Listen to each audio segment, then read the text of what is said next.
Welcome, everybody. Sorry we're just a minute late. I had a breaker problem, boys. I had to run downstairs. The fridge had gone bad on me. Flip the breaker, it comes back on. All's good in the world.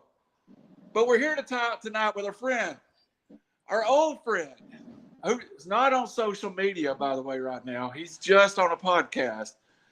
Mr. J. Falcon. What's going on? What's up, JM? Nothing much, man. I appreciate you guys, man. I first want to say thank you guys so much adhering to my schedule, man. I got a busy schedule. I appreciate you guys holding out for me. All right, buddy. We were breaking up there for a second. I'll let you know if you continue, but I think you got cleared up. Let me see if I can go back. Second of all, the regular co-host of this Off the Record with Randall, Mr. Howie Chaney. How are you, Howie? I'm doing good, Randall. How you doing besides the refrigerator issues? Man, that was like 5 minutes of sheer terror. And y'all heard me screaming at my daughter. I just bought 2 pork roasts. Oh. And I'm like, shut the door. I don't want it to go bad. Shut the door. So, all right, Jim, let's text you out. You got any better signal there, buddy? How's this? Is this better? I'm kind of downtown Decatur. That's better? Hear you 1,000 times better. Okay, perfect. I'll stay right here then. All right, guys. Well, let's get started. We said tonight's going to be a special Falcons show. It's about the draft. So let's just get into it. We're going to go in order of the draft picks. I want to start at the top of that draft. The first question I'm going to ask y'all, there was a lot of talk about Atlanta and Malik Willis, who didn't go to the 3rd round. A lot of talk about Atlanta and an offensive lineman. No lineman goes. What Atlanta does do is pick, I think, one of the surest players in the draft in the 6'4" Drake London. But how you were there, live on the air, it was mixed emotions in the old Mercedes-Benz Dome. Well, not really mixed emotions. It was basically everybody looking at each other and saying, "Who?" They nobody really knew who it was. I mean, there were some people there cheering, but it was just because they had been there for a while and had partaken a few adult beverages in the last, in the first 2 hours that they were there. So you're saying if they had called Howie Chaney, they would have cheered? They would have went nuts if they'd called me, Damon, or even called you. They would have went nuts anyway. But everybody else was kind of like a who. And then about 15 minutes later, they got on the loudspeaker and said, "All right, Falcons fans, what do you think about your number 1 pick?" And pretty much everybody booed at that point. All right, Jam. Can you hear us, buddy? Yeah, I can hear you. I'm sorry. The schedule just dropped for the season, so I just had to look at that really fast. Yeah. Okay. I'm looking at it right now, so yeah. We'll after we get through this first round pick, we'll talk about that schedule a little bit. Jam, what was your initial reaction to Drake London? I loved it. I love the size of Drake London. With Kyle Pitts, I think Kyle was 6'4", 6.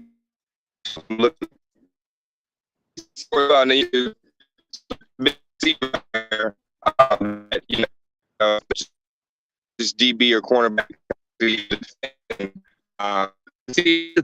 Understand. From Ohio State, I wasn't big up on him. Obviously, the kid from Alabama tears ACL. I think he probably would have went number 1. But because it's such a big target and he has a wingspan, I'm a big fan of Drake. Calvin, whatever he got going on. Jeff, I'm going to remove you real fast and re-add you. Hold on just a second, all right. Howie. Howie, I think Jam was saying that. Oh, I lost Jam completely. Jam was like me in that he loved the pick after it got in, was able to look at the pick and see, Drake London is a unique, almost a clone of Julio Jones. Yeah, absolutely. He's talking about how big he was, comparing him to Kyle Pitts as far as the size and the wingspan that he's got. And and everything, that could be a plus. And I know it sounds odd, but at the 8th pick, the Falcons may have got the steal of the draft. May have.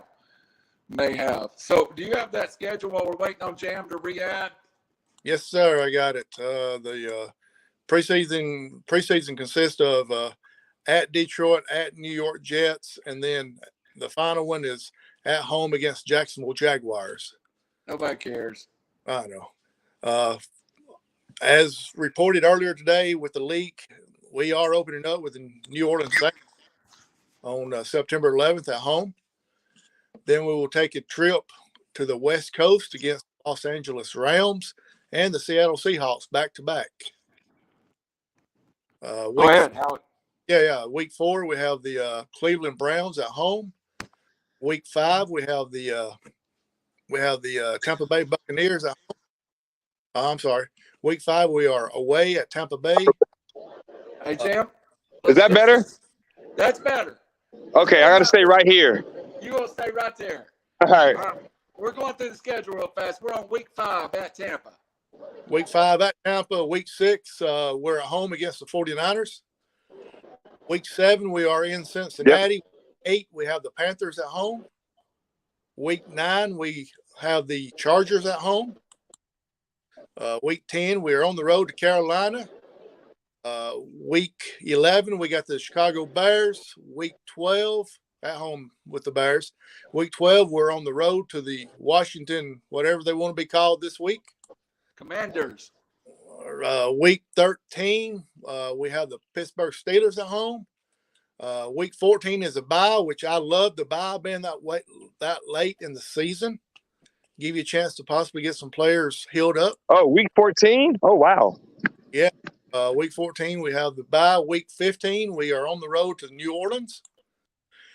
Week 16, we have the Baltimore Ravens coming in. Week 17, we're on the road. Week 17, we're at home against the Cardinals. And week 18, we have Mr. Tom Brady and the Bucs coming into the house to close out the season. Well, let me go ahead and start with you, Jam. What's your initial reaction to that schedule? What's crazy? I had a bet. Can you guys hear me? Am I good? You're good. Okay. I had a bet. I actually thought the first home game was going to be the Cleveland Browns, which I would have loved that one. That would have been good.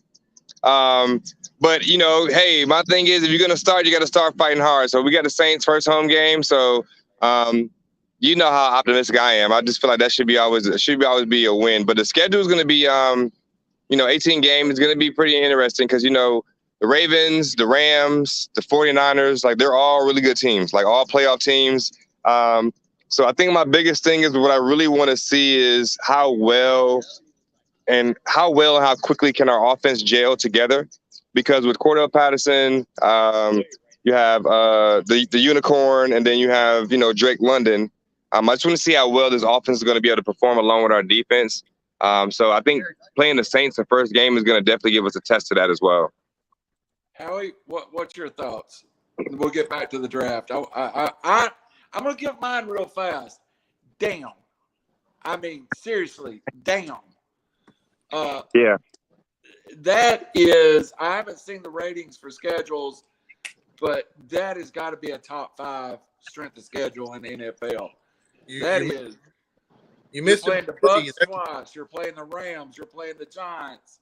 I mean, the Niners. You're playing, God almighty. Hey, if you ever wanted to tank, Brian Flores would say this is the year you could tank. Go ahead, Howie. Right.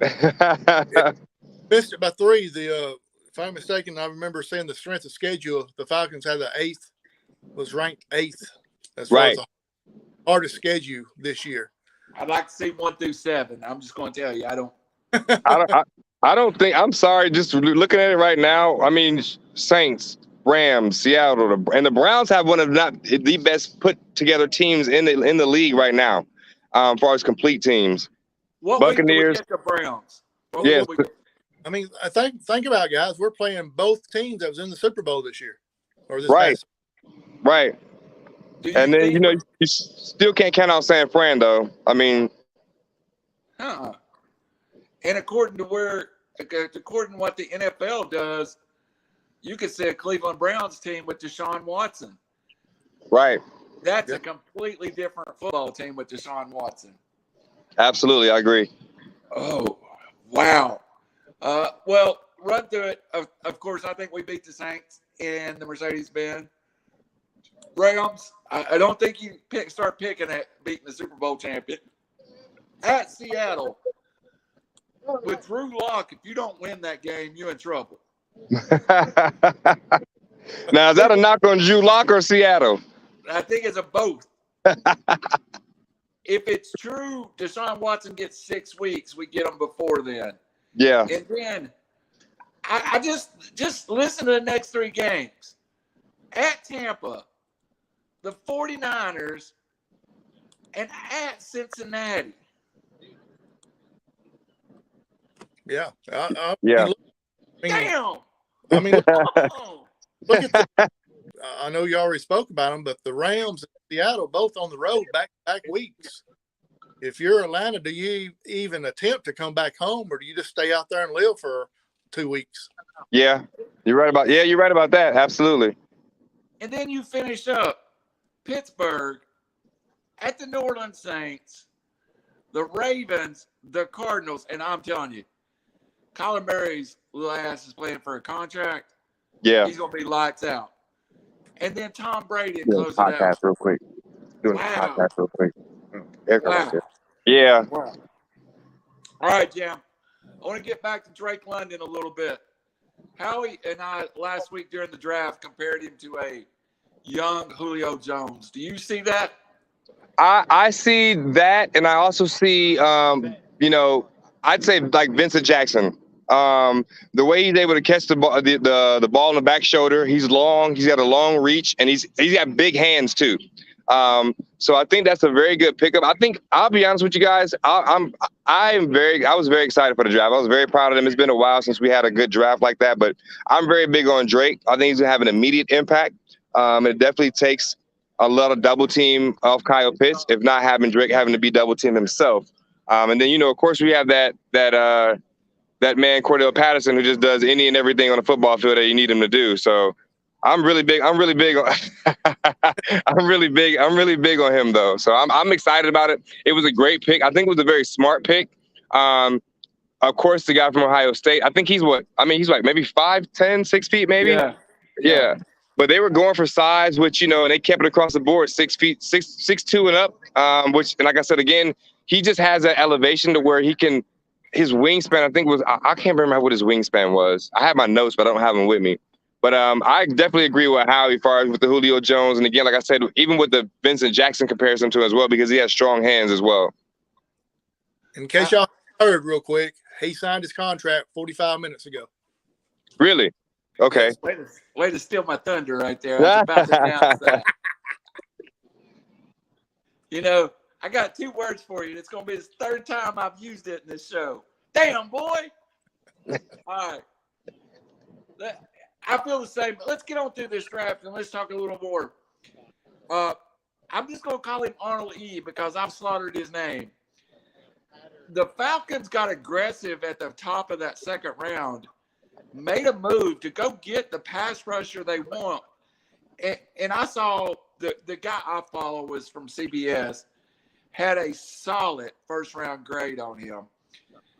If there's something Atlanta has tried to fix, and I think they finally just said, we're going to fix it in this draft by addressing it with multiple players of different styles. They went and got the rush in. This team needs, and I've heard this guy compared to a sacred name to me. Jim, I've heard him compared to John Abraham. You get a little of that vibe? J.A., I haven't. I'll be honest with you. I may be biased, but I don't only watch SEC football, so I haven't really been watching. But I saw the highlights. But I mean, his physique. He's 6'3", 250, but he can actually move. Again, I saw the highlights when he was drafted. But again, like you said, Randy, it was one of them things where they made an aggressive move. They knew what they wanted. They didn't hesitate on it. They pressed the button. They went and got him. And that's one thing that I can definitely say that I was a little bit upset about the whole Deshaun Watson thing. But, Terry Fontenot and Arthur Smith, they did a really good job in this draft. And you got to get that receiver because if you don't get him, he's gone off the board. and you go get that edge rusher immediately. In a lot of talk, this was the point where, you're sitting there right now, Howie, and Kenny Pickett's off the board, but Malik Willis is there. Desmond Ryder's there. A lot of people would have panicked in this situation wanting to get a young quarterback in. But credit to Fontenot for waiting a little bit, getting that edge rusher taken care of. And I know, Howie, this is a guy you really liked, the way he fit the scheme on what the Falcons were going to do. Yeah, like you said earlier, I compared him to John Abraham. I know Jamon on play or anything like that, but that's sacred words. That's like Reggie White in Atlanta. Watch them play, man. Just Google them, pull a picture up of them. I mean, it's looked like it's just a clone. Yeah, I mean, it's about the same size, same build, and everything. And what videos I've watched, I mean, you talking about just a locomotive off the ball when the ball snapped, and that's something both know that's something that we've missed for a long time. All right, the next pick in the second round, I think. Let me preface this by saying I think the dissatisfaction among some Atlanta fans was the fact that Nakobe Dean was still on the board. Granted, Nakobe Dean is a great player. Granted, Nakobe Dean ended up going a few picks later. But I really don't think Nakobe Dean fit what Atlanta wanted to do here. I also think Nakobe Dean has the health questions that 32 other teams saw. Atlanta took, and I'm telling you, this is the most boom-bust pick maybe of the draft. 6'4", middle linebacker, former quarterback, former running back. Yeah. This guy don't know how to play linebacker yet. We might have found either a superstar or we might be sitting here a couple of years from now going, well, we wasted that pick. Jam, is this shooting for the stars? I don't know. I just felt I was kind of biased about it. Again, obviously, I'm a Georgia guy, and I wanted Nakobe Dean. Nakobe Dean's sitting there with a first-round grade on him. Yeah, and I don't know this is where I got kind of confused. I didn't know exactly because obviously, let's be honest, like I didn't even know Montana had a football team. I'm not even gonna lie to you. I had no idea. So, but I looked at some film. I looked at his stats. The guy's got crazy stats now, But I mean, I've heard him possibly being compared to Luke Kuechly, but I don't want to, I don't want to do Luke like that. Yeah. So this one right here, I'll be honest with you, Randy, I don't know. I'm just really upset that you got to take the Georgia boy. You got to go home. You got to bring him in. But again, obviously Dean has exactly what he has looking for in certain things. But I was just like Montana State. I didn't know they had. I did not know. I just found out that North Dakota had a quarterback when Carson Wentz got drafted. That they had a football team. So I had no idea about Montana State. What is their mascot? What is it? Montana State. What is it? Do you know? I believe it's a Grizzly. Montana State Grizzlies. I mean, I guess that makes sense, but I will just have to sit and watch. But you know what? Here's the thing: either we got something good or we wasted a pick. But I mean, you can't have your cake and eat it too. So we'll see. But I have been hearing comparisons to him with Luke Kuechly, though. Greatest text of draft night for me. We're on the air live. I get a text that says from my boy over in Nashville. He goes, "Yeah, those white middle linebackers from Montana State, that's probably a way to rebuild that defense." What are you going to say? Yeah, man. He said this is 1968. I don't know what y'all are thinking. But, I always pick a player. A couple years ago, it was the kid from college at Charleston that was an athletic freak. We took him in the 4th round. It didn't work out. To me, this feels like the same. But the fact that he played quarterback, running back, he's an athletic person no matter what. Yeah, absolutely. And to answer Jamon's question, it's Bobcats. Montana State. Montana State Bobcats. Okay. All right. It's the Montana Grizzlies.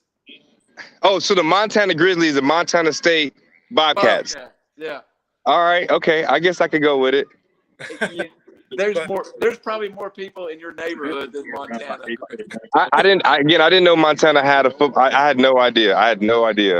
I was just as shocked, and because we were like, I said they know the Kobe Dean's on the board, right? I started to call my friend at Flowery Branch and was like, hey, y'all, was this a mistake? So, but yeah. My text, a white linebacker from Montana State. That was the best text of the whole draft. That's funny. That's funny. It was. And I'm on the air talking, and I'm reading this stuff. All right, so let's get to the next pick, and I think we need to take a minute here. I'm going to make a little case. I'm going to kind of ramble just a minute. If Malik Willis spends 3 years at Auburn, he's not a third-round pick. No. The fact that and I feel like Malik Willis got legacy behind Patrick Nix's son. Yeah, I agree.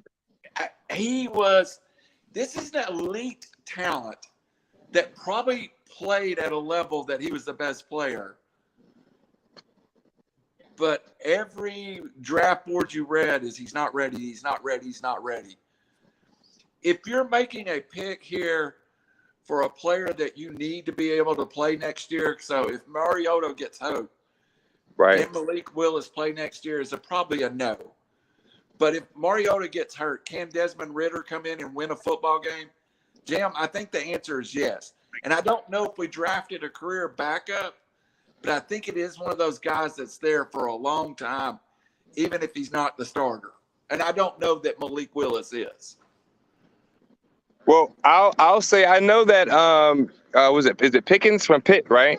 Yes. I know that his coach, I think, used to be the OC for Pittsburgh, if I'm correct. Yes. So I believe that was kind of like a walk in the door for him almost, But I'm actually very excited with Desmond Ridder. I watched him play. You guys watched him play with Cincy. He's played big teams. He's had big games. The biggest thing with him is just one word that comes to me, and I'm not comparing to Michael Vick, but he's a competitor. Like, he likes to go out there and he's going to give you everything he's got. You know what I'm saying? He's going to give you all 60 minutes of football, and you're going to get everything you got out of him. I think it was a great pick. I was surprised he was still on the board. I think that if he needed to come in and win some games, I think he'd do it with the weapons that we have? Absolutely, without a doubt. So it's one of those things to where it's almost, in my opinion, you hope for Mariota to do well, but if he doesn't, hey, we got this young kid in here who's got some fire, because you saw his interview once he got picked. He was upset that he slipped that late.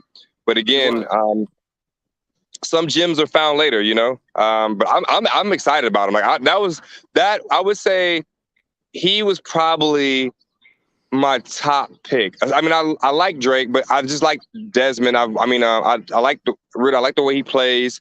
I watched him compete. We watched him play in the playoffs, and I just like him. I think he's a good fit for Atlanta, and I'm excited to see him play, if not sooner than later. It's not that I hate the pick. I get excited about what Malik Willis with a little coaching could be. Yeah. If he does have all this raw talent, he could be something we ain't seen in a while. So, Howie, if you're sitting there, was it Ridder or was it Willis for you? I would go with Ridder by the mere fact of he's got the main thing I think the Falcons quarterback needs immediately, and that's wheels to get out of the pocket, because the offensive line is not very good. We didn't mention it. He is an athlete. 4.56, I believe, at the combine. Yep. Do you think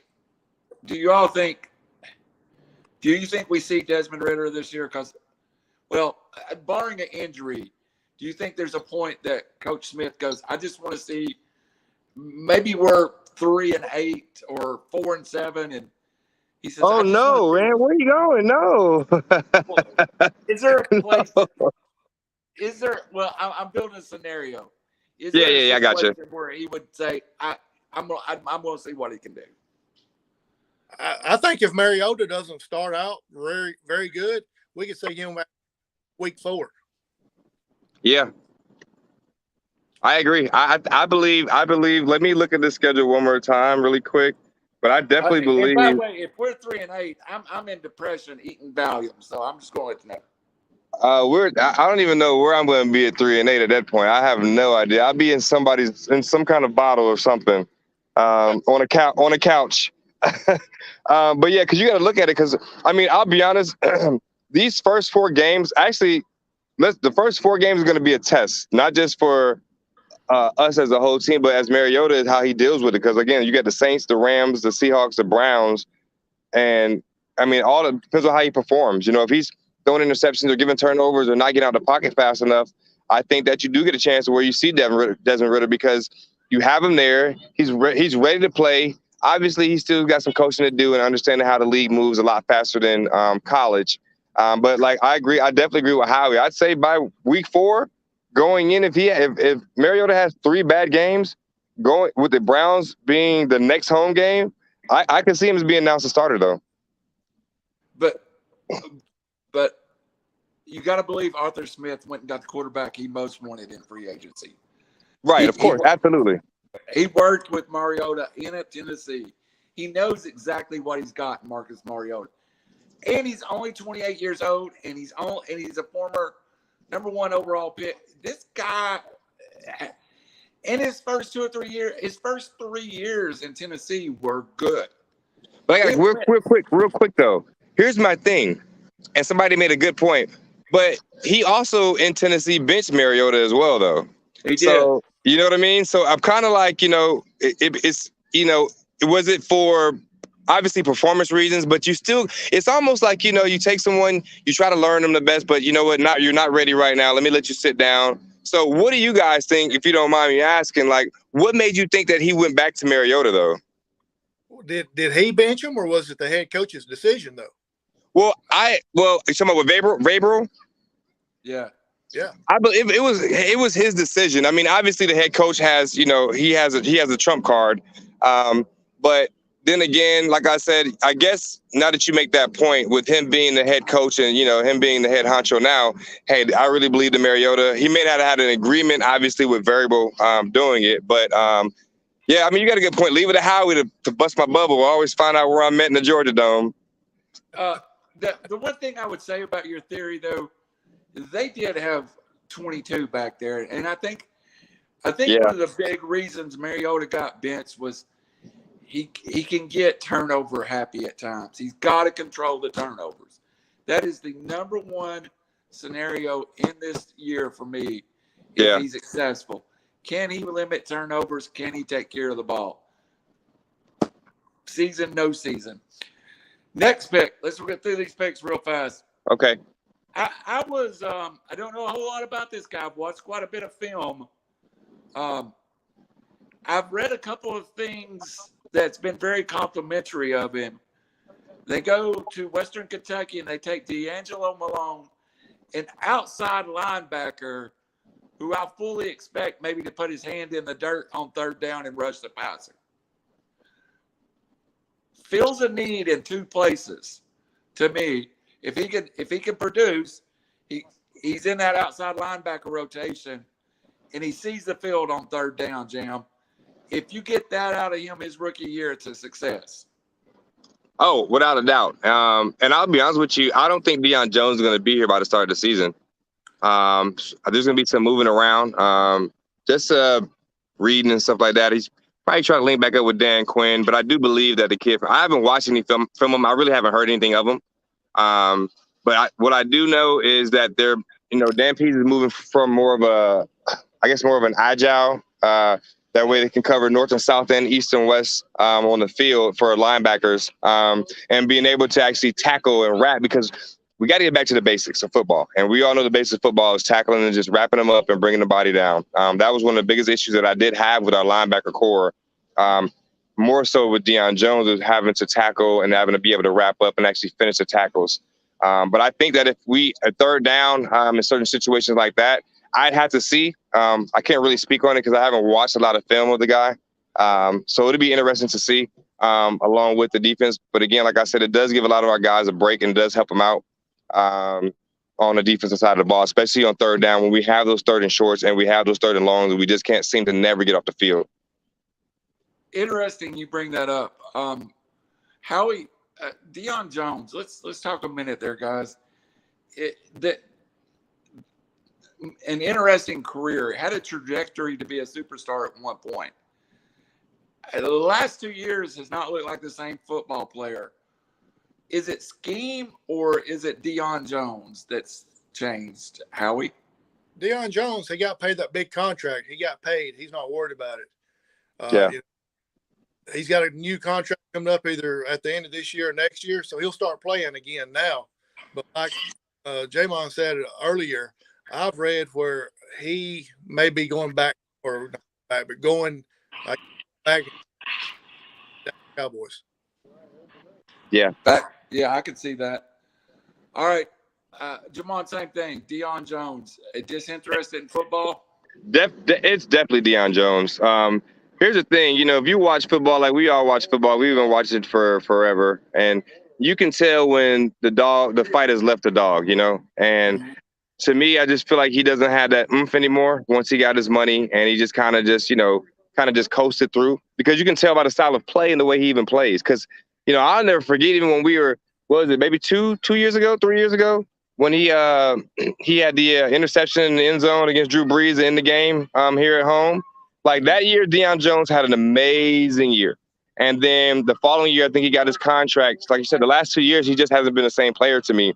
And it doesn't seem like, because when you talk about linebackers, and, I think of the Ray Lewis, I think of the Terrell Suggs, I think of the Junior Seau's, I think of the Brian Cox. Like a linebacker has got to be the dog right there that's willing to go and get any and everything at the moment. And I just don't think he has that fire anymore. And, I mean, business is business, but I'd be okay if he wasn't in the Falcons uniform coming start of the season. He was asking about scheme and all that.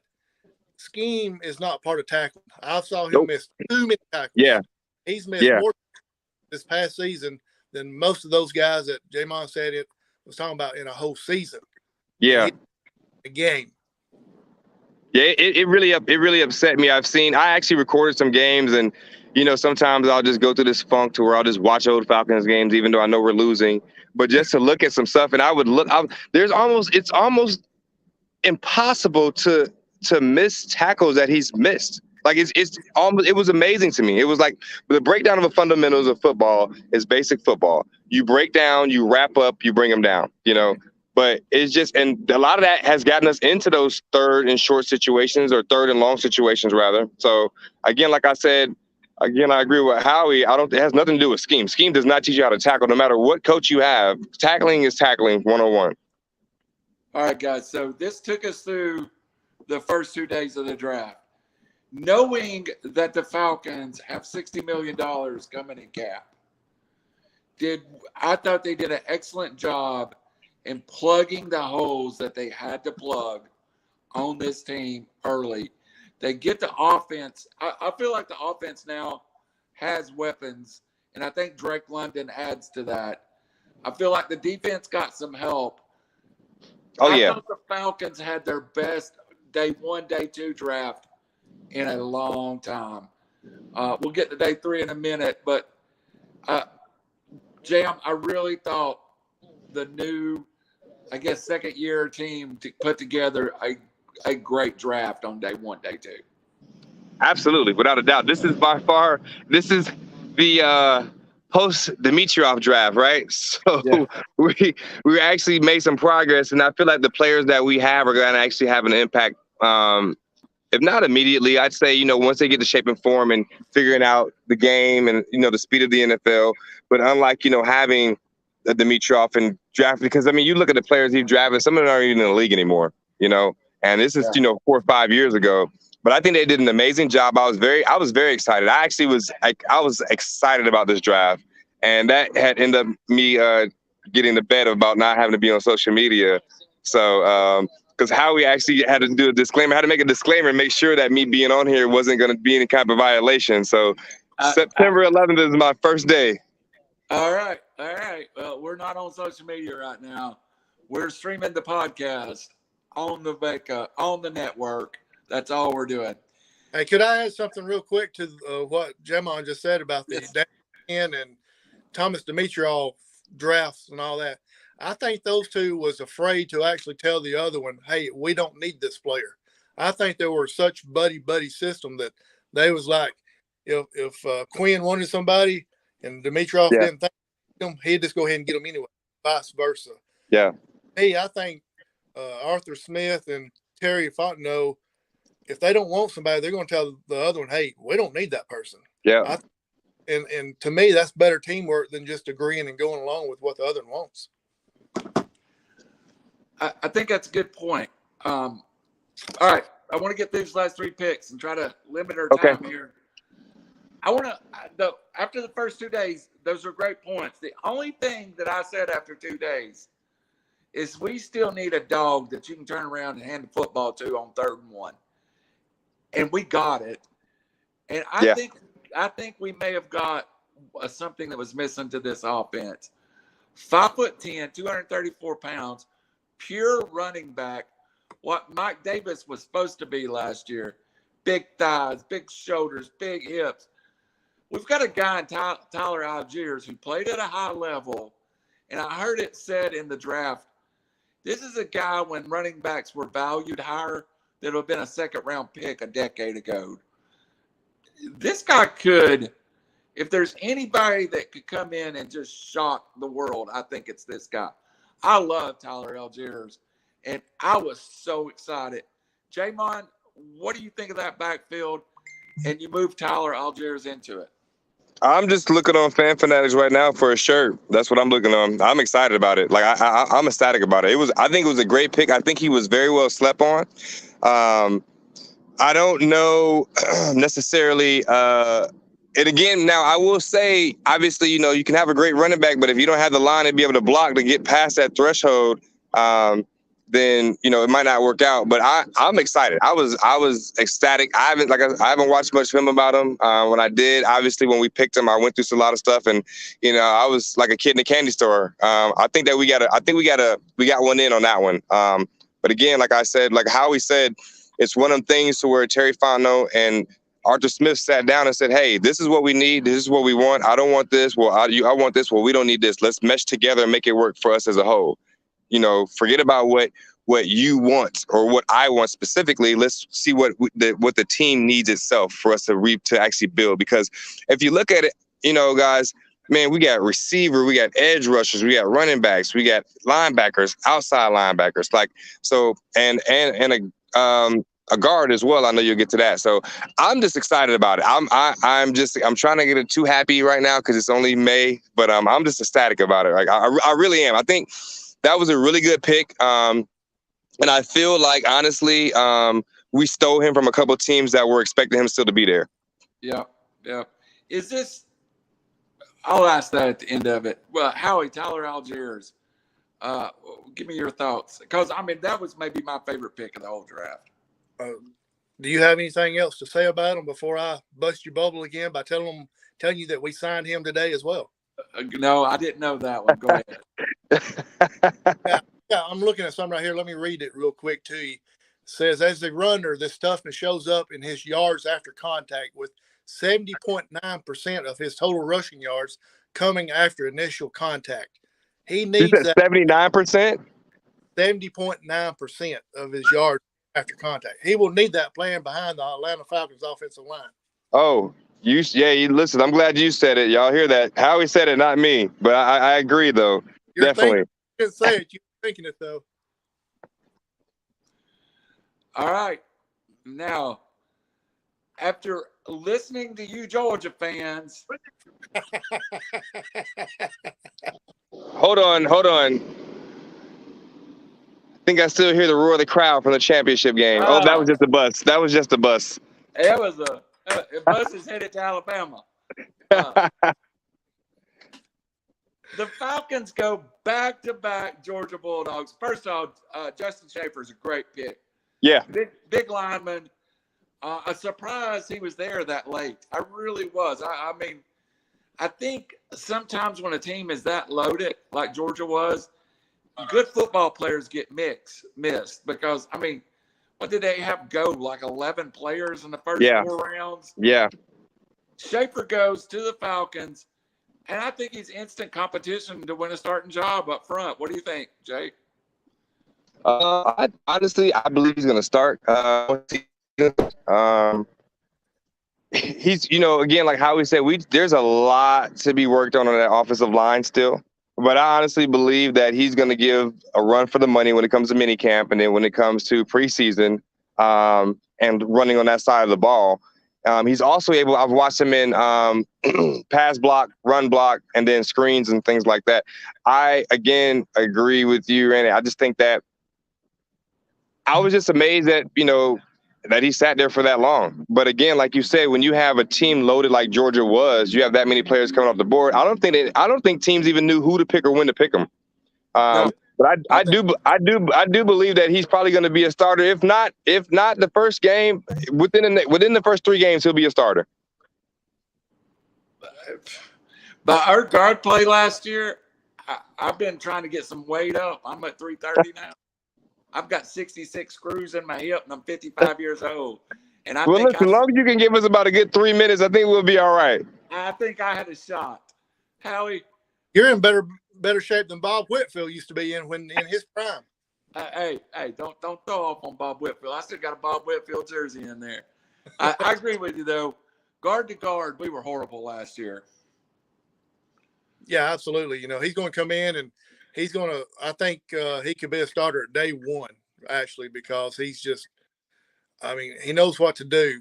Georgia's run offense was extremely well, and it was a lot to do with him leading the way. And I'm reading something right here where he is the first Bulldog selected by the Falcons since 2011. That was DJ Shockley. I remember that one. Akeem Dent. Oh, I guess DJ Shockley was before that. All right. I actually thought it was a good pick, even though it is a dog. But, for the folks that been around, does Atlanta, I'm telling you, if you call Arthur Smith and say, there's someone in Georgia that can help you, up in Athens that can help you, he'd take him. But I thought the next pick also met a need. Now, let's face it. This tight end wasn't drafted to go catch 80 passes in a season. He is a third tackle in rundown. Atlanta runs a lot of 2 tight ends. John FitzPatrick had 7 catches at Georgia, but what he is a monster blocker at that tight end position. Yeah, and that's we're not going to ask Kyle Pitts to go out there and block Aaron Darnold one-on-one. You've got to have those guys that's capable of doing it. It's one of the most unheralded positions in football is the blocking tight end, Jam. No, I agree. Like you said, he wasn't there to sit there and catch, 100 passes a game or be a Rob Gronkowski. He's there to pass block and run block, and I think that's going to open up a lot. I see him doing – I even see him, doing, with Kyle Pitts. He's one of the guys that I think that with FitzPatrick can probably slip out of there, do a little block, and then get off and then go catch a pass in short yard situations or situations for us to be able to get and be able to move the ball and move the chains. Again, I think his presence makes us more physical because that line is really beefed up now. But he's 6'2", right? I believe. Yes. Yeah, 6'2", big, solid, strong guy too. Like he looked like he's been up in Georgia, flipping and tipping cows, man. So again, he's 6'7". He's 6'7". 6'7", 250. Yeah, that's a big. That's so we got 2 different draft boards. I got 6'2", 250. Yeah, I'm looking at 6'2". Okay, I'm looking at this is the Atlanta Falcon website, so I don't know. Hold on. Look at this. Howie might be wrong for a chance. I don't believe it. It's rare. It's rare. Yeah, I got him at 6'2", 250. But either way, again, Carlos. Yeah, he was a great asset at Georgia. That opened up a lot, especially when in the run game. So again, I'm excited. I'm excited about it. It makes us more physical. I like the nitty gritty part of being physical and being able to get in the trenches and at least like you said, not going out there and having to block these superstars, but even just being a little chip off the shoulder and going out there and catching a pass or even taking a double team away off of Kyle Pitts. Absolutely. Absolutely. All right, guys, we got about 5 more minutes. We're going to get out of here. First of all, I just want to thank Jam. We'll try to get Jam on a lot after September the 11th. We'll clear his social media standing before we do anything. But Jam, when we get into the season, we're going to lean on you a little bit for some game feedback when you have time, of course. Oh, please, absolutely. Listen, where I'm at now, I'm building everything up now because every Sunday I will be there. I can promise you that. So either way, we definitely could do that. Definitely have game feedback. I definitely appreciate you guys. Excuse me. I've been getting over this sinus infection for the last 2 days and with work. But again, I just appreciate you guys' patience and being able to still allow me to get on and work with my schedule. So wouldn't do it without you. Now listen, that bet that I had on social media, when I win it, beers on me. The beers are on me. Answer my question. What's that? I was going to say, once you won that bet, you're going to take care of us with food. Oh, come on, man. You know, that's a rhetorical question. You don't even have to ask that. You already know that. All right, Jam, does last comments, anything you want to add? But I got a question for you. Does this draft a fixed draft or is it a build draft? Because I feel like we're still in a rebuild. We need that salary cap that we're going to clear next year. We need to put about 2 of these drafts together, and we can be back in contention very, very fast. Did you feel that this is a draft that put another draft like this, get on that free agent market? And I mean, I think 24 months, we're back competing for championships.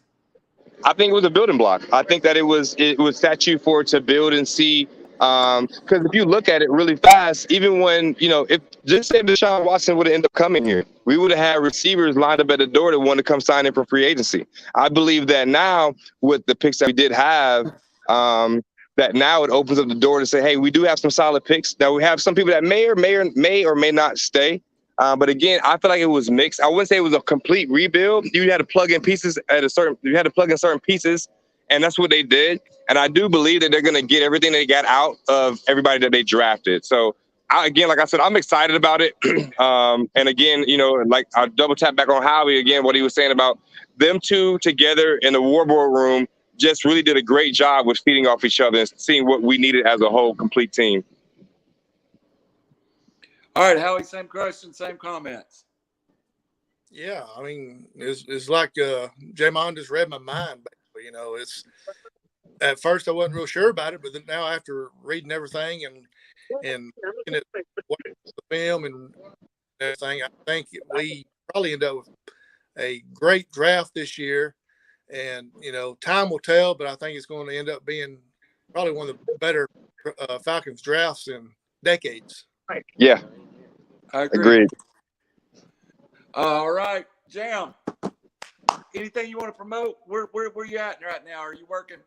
I'm still general manager over here at we have a Korean barbecue chain, so it's called K-Pop and McDonald, Jonesboro Road. It's all you can eat. I'm waiting on Howie and you guys to come on down. I'll take care of you guys. So I got about 13 TVs, 3 projectors in there, play K-pop videos all day. So the kids of this era, they love it. I have no idea what they say, but I mean, I kind of get into it. I know if Gundam Style comes on, that's the only thing I know. So, right, there you go. But again, guys, like I said, I just want to appreciate you guys. And, like I said, it's been a long time since the Dome, and I will say my favorite place to watch football. I do miss it, but, I appreciate you guys and can't wait to see you guys again. And I'll touch bases on some people I know up there and see if I can get some passes for some on the field passes for the practices up there this summer. That'd be awesome. I definitely will keep you guys in the loop. So we love having you, Jam. Man, you always bring a lot to the show. Howie, your turn. What you got? What about 2 fat guys coming and do a podcast there one night? Would you be willing for us to do that? Where at the restaurant? Mm-hmm. Yeah. Yeah, of course. Just let me know when. And we can put it together. Absolutely, without a doubt. Absolutely. That's a absolutely. date. Absolutely. For Jay Falcon, a.k.a. Jam, a.k.a. the Prince of Korean barbecue, Howie Chaney, Randall Cunningham. This is your Falcons update. We'll see you soon.